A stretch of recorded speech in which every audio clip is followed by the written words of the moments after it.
Welcome Whiskey World to Whiskey Wednesday, where we take it way back with W.B. Saffell on the whiskey tank, and we leave no W in the dictionary.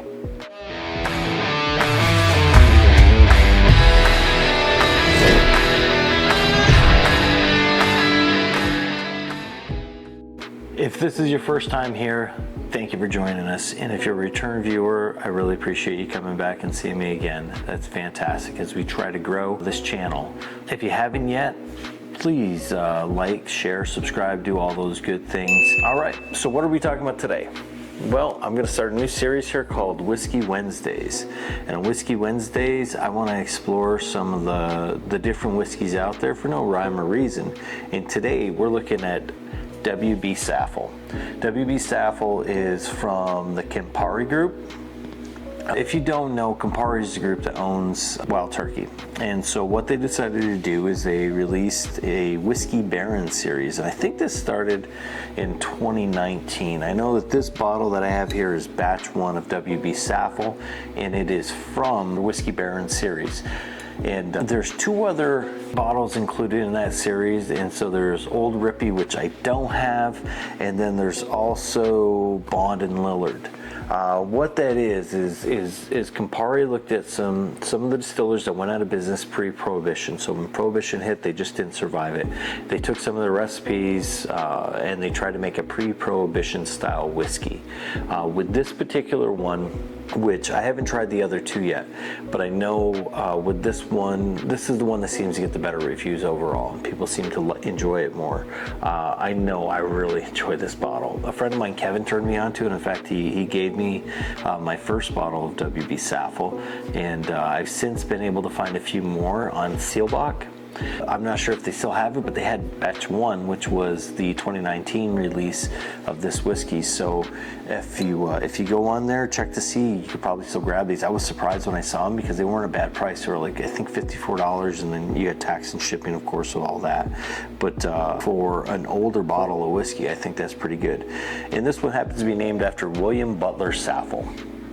It's 107 proof. From what I understand, it's made from 6, 8, 10, and 12 year turkey distillate. I don't know what else goes into this, but it just tastes phenomenal. I mean, for what it is, it's a really good bottle. So that's my previous experience with it. Let's see how it is for me today, and we'll get into this. Cork pop. Okay, there you are. Now this is a 375 milliliter bottle, so it's a half-size bottle. I'm not sure why they make them that size or what their thought process was, but it's just absolutely adorable. It's the cutest little thing, isn't it? This is one of the rounded shoulders, and you kind of tell the difference in the batches that they have. The square-shouldered ones are the newer bottles, and so by square shoulders, and I'll put a picture of the Bond and Lillard up, generally in this area, of the Bond and Lillard, so you can see what the square-shouldered bottles look like, because that's what the W.B. Saffell looks like, the new ones too. All right, well, let's get a pour of this.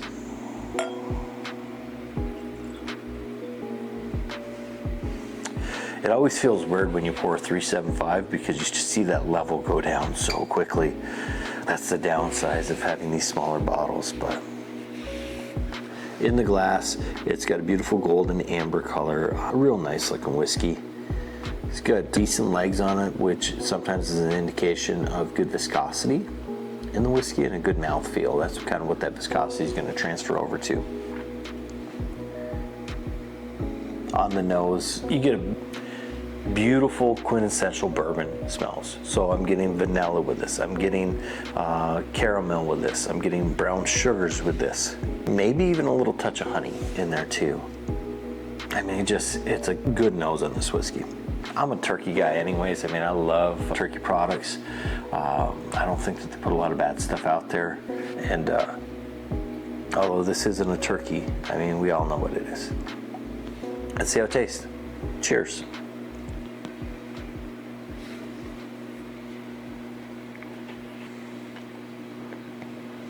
So, all that beautiful nose comes right to the party on the palate. You get great sugars with that, caramel, brown sugar, vanilla. and it continues on to the onto the finish too. I mean, it's a good whiskey, it really is.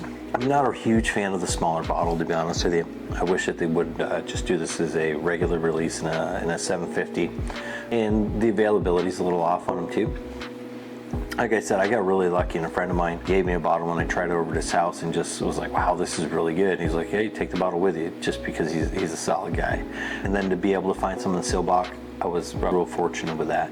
Now, when I went down to Louisville, Kentucky this year for my 50th birthday, I was able to find one of the Bond and Lillards. I'm still looking for the old Rippy. That's the toughest one, I think, out of the three to find to complete the set, because I want to be able to do a comparison of the other two Whiskey Baron bottles out of this series to see how they are.